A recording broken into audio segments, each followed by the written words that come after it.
রাতের অন্ধকারে ভাঙড়ে আবারও তাজা বোমা উদ্ধার ঘিরে চাঞ্চল্য এলাকায়। দক্ষিণ 24 পরগনার ভাঙড় 2 নম্বর ব্লকের ছেলে গোয়ালিয়া তেঁতুলতলা এলাকা থেকে 7টি তাজা বোমা উদ্ধার করেছে উত্তর কাশীপুর থানার পুলিশ। আইএসএফদের অভিযোগ, তৃণমূলরা এলাকায় বোমা মজুত করছে ভোটের কাজে ব্যবহার করার জন্য এবং আইএসএফকে দমানোর জন্য। অন্যদিকে তৃণমূলের অভিযোগ, আইএসএফ বোমা মজুত করছিল তৃণমূলকে মারার জন্য। বোমা উদ্ধার ঘিরে একে অপরের বিরুদ্ধে অভিযোগ তুলছে, তবে কে বা কারা এই এলাকায় বোমা মজুত করছিল তা জানা যায়নি। বোমা উদ্ধারের পর তদন্ত শুরু করা হয়েছে উত্তর কাশীপুর থানার পুলিশের তরফে। রাতে তল্লাশি জারি রেখেছে পুলিশ এবং কেন্দ্র বাহিনী। আতঙ্ক ছড়িয়েছে এলাকায়।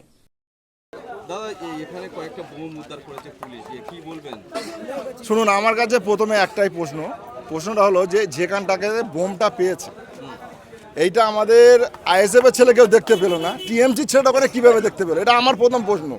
আর তারা যে দেখতিটা যে পেলো, আমাদের আইএসএফের ছেলে দেখতে পেলো, টিএমসির ছেলেটাই প্রথমেই দেখতে পেলো। আর কারোর চোখ লাগলো না? যে কোনো আইএসএফের চোখে কি সাধারণ মানুষের চোখেও পড়লো না, শুধু ওদের চোখেই পড়লো?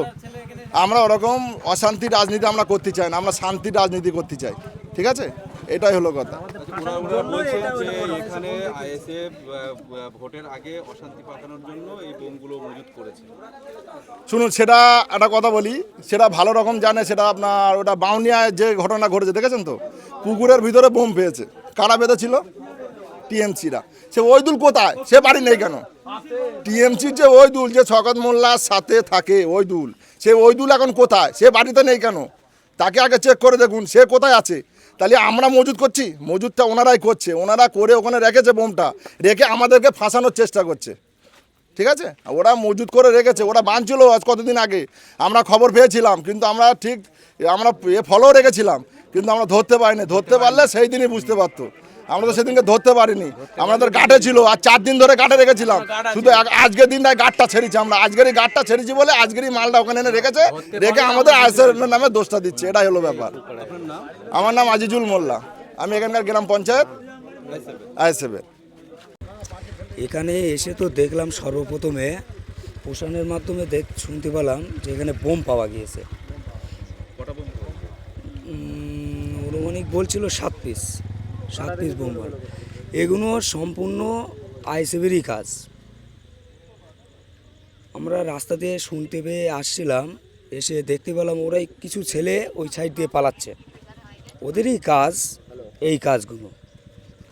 অবিলম্বে প্রশাসনকে বলবো এইগুলো চিহ্নিত করে অ্যারেস্ট করার দরকার, কেন সামনে যে ভোট, মানে ভীষণ পরিমাণ অশান্তি হবে। এইটুকু। আপনারা কি কোনো আতঙ্কে আছেন?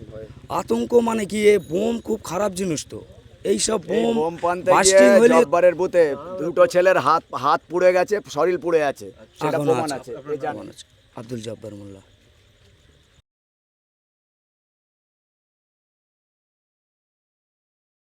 আপনার পরিবারের কোনো সদস্য কি নেশা বা দীর্ঘদিন ধরে মানসিক রোগের মতো সমস্যায় ভুগছেন? স্থায়ী সমাধান পেতে চান? তাহলে আজই চলে আসুন গঙ্গারামপুর পুনর্জন্ম নেশামুক্তি কেন্দ্র, কালদিঘি হিমঘরের পাশে। এখানে নেশা, মানসিক রোগের চিকিৎসা, পুনর্বাসন, মেডিটেশন, যোগব্যায়াম, কাউন্সেলিং ও ডাক্তারের পরামর্শ দিয়ে রোগীকে সুস্থ করে তোলা হয়। আপনার প্রিয়জনকে সঠিক পথে ফিরিয়ে আনতে সর্বদা পাশে আছে গঙ্গারামপুর পুনর্জন্ম ডি অ্যাডিকশন সেন্টার এবং চ্যারিটেবল ট্রাস্ট। আমাদের ঠিকানা দক্ষিণ দিনাজপুর, গঙ্গারামপুর, কালদিঘি হিমঘরের পাশে। যোগাযোগ 8670149220।